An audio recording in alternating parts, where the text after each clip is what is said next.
Hey, all, Michael Lunsford here, Citizens for a New Louisiana. This is a series that we have started. We're looking at several races going on, and this particular video, we want to talk about the Marshal's race in the city of Lafayette. And I have with me today, I have Mr. Reggie Thomas, and we're going to talk a little bit about kind of his background. He's been in Lafayette for a while, but let me start out. I heard that you had been to the FBI Academy, which was unique level to be at a city level for a position like this, to be going to a federal law enforcement academy. That's pretty impressive. So tell us a little bit about that and a little bit more about yourself. Yeah, I attended the FBI National Academy in Quantico, Virginia. It's pretty much a leadership academy, and only 1% of police officers throughout the nation is selected to attend this academy. And like I said, it's a leadership academy. It's 13 weeks, and it's a very selective academy that I was able to attend. I also have a bachelor's degree in criminal justice. Okay. And I also attended the IACP, which is the International Association of Chiefs of Police. That's a 3-week that I graduated from, and this is basically just for chiefs of police, right. And it's leadership organization, and like I said, it was a 3-week class that I graduated from. So as far as command level classes, I have attended numerous command level classes, including the FBI National Academy class. Now, I know that education is a big issue, and a lot of people like to talk about education, how they've been trained and they've been through program and they've done all this stuff. But you have a different, unique perspective, not just to the education piece, but you've been doing it for how long have you been up to this? For 30 years. That's in law enforcement, local law enforcement, right here in Lafayette. So it's not like 30 years all over the place. You're just right here. And I think that's the key, and that's the reason why I want to be the next city marshal. For 30 years, I have been putting on a Lafayette City Police Department's uniform. For 30 years, I have been patrolling and keeping this city safe. And I started off at the very bottom. And throughout my career, I continue to get promotions. I went to every specialized section there is in the police department. And the last 4 years of my career, I led Lafayette Police Department as the chief. That's been, and I remember seeing a lot of this in the news and just remembering. In fact, I saw a picture of you the other day when you were like a rookie on the force. Yes. And I think, what were you, like 17, 18 years yes. old, something like that? It was really cool. Yes. And so, but anyway, the other piece to this, not just the 30 years of experience, but you've also shown a tremendous commitment to the local community. And a lot of folks, and with your experience, with your education, would be picked up and go somewhere else because, I mean, let's face it, law enforcement it's a revolving door. But because you're committed to the area, I'd say that just the evidence of looking at 30 years of experience right here in Lafayette means you're committed to the Lafayette area. And I remember seeing pictures of you doing community walks and talking to the different areas of town. Not when you were running for office, which is what you expect when someone's running for office, but as a police officer. Yes. What was that like? I look at myself as a community guy.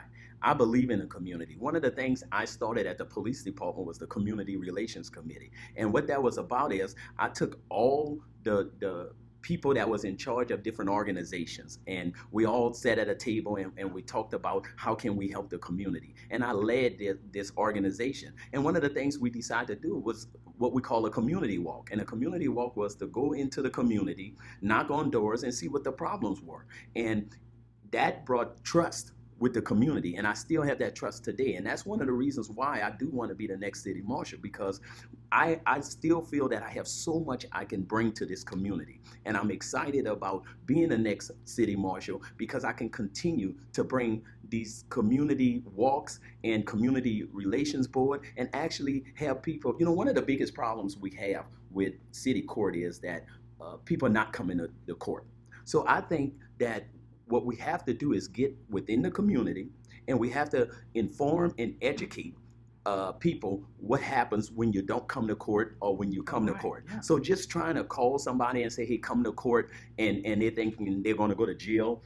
City court is misdemeanors. So what we would do is we would inform and educate people, and if you don't have the money to pay the fine or something like that, there's other things that you can do. So I want to work with the community. I want to continue to work with the community. And I think as your next city marshal, if you give me that chance, I think I can do that. So you brought up the issue of people not showing up to court. in city court and how that was a potentially big issue. We've heard about this from other candidates in town. So what are some of the reasons, and you've been doing this long enough to have heard the reasons, why specifically would someone not show up for court? One of the things is, for 30 years, I have been working side by side with the city marshal. So you're right. I have heard many different situations why they will not show up. One of the reasons they don't show up is fear, because they believe that they're going to be arrested. They believe that they're going to go to jail. Number two is the fees. Some people do not have the funds to actually pay the fines. And because they don't have the funds to pay the fine, they just don't show up to court. So that's why I say educate and inform. We have to get out there as city marshals and talk to the community. Community relations is the biggest thing, and it's the most important thing. And I believe that that's what I'm so strong with, and that's what I bring to the table, relating to the community. I've done it in the past. I'm known in the community for that, and I will continue to do that. That's tremendous. You know, law and order, some of the top things we hear over and over again with these national studies is having a good relationship with the local police department, having the entire community engaged in local policing, not being afraid to talk to their officers, not being afraid to show up to court if something goes wrong. And I think all of these are really key things that I haven't heard much about. And I'm pretty excited that you have, that you're looking at making these kinds of changes. Now, you are running for city marshal. Yes. So what are some things, maybe, let's talk a little bit about that. What does that look like?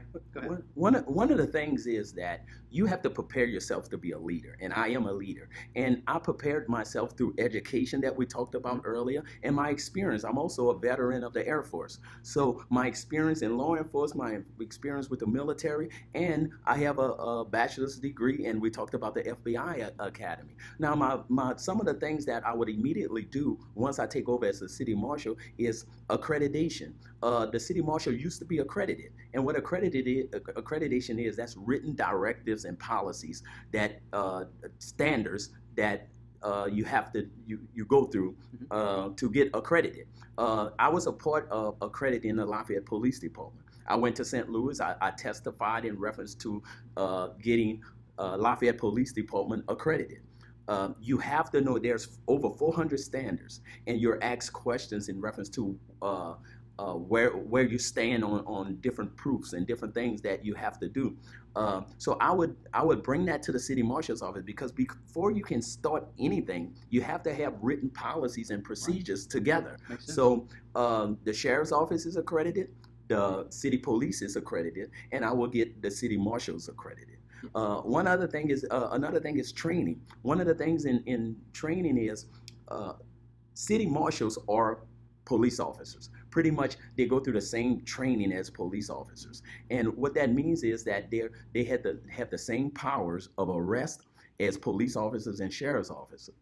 Do they do that day to day, though? They don't do the same kinds of tasks day to day, right? They do something a little different. No, they do something totally different. They do not answer in-service calls. Like they're not calls for services. They do not answer. What they do is they protect and secure city court. Also, when a judge gives orders for warrants, arrest warrants, bench warrants, that's something that they also go out and do. Gotcha. You know, but because getting back on the training aspect of it, I would have the city marshals training with the Lafayette City Police Department. Right now, they have a training officer that actually they are paying an officer to actually train the officers at the city marshal's office. What I would do is I would have the city marshals training with the city police officer. That way, we back each other up. Yeah. Every single day. The city marshals back up the city police. The city police back up the city marshal. We should be on the same page. You know, I was the leader of the city police department, so I know what being on the same page means. Right. So, for security reasons, for safety reasons, when you go to a call, you should know what the other officer is doing. And we could get that accomplished by training with each other. That's something that I would definitely do, and it would also save dollars. Well, look, y'all, here is Reggie Thomas. He is running for city marshal. And look, if you haven't had a chance, check out all the videos. We're going to be posting these over time. And look, he's in the community. Give him a call. He's on the Secretary of State's website. And he's also got his own Facebook page. Send him questions. You know, and that's ReggieForMarshall.com. ReggieForMarshall.com. You can contact me at any time. All right. Well, Reggie, thank you so much for coming in. Really appreciate it. And check it out. Thank you.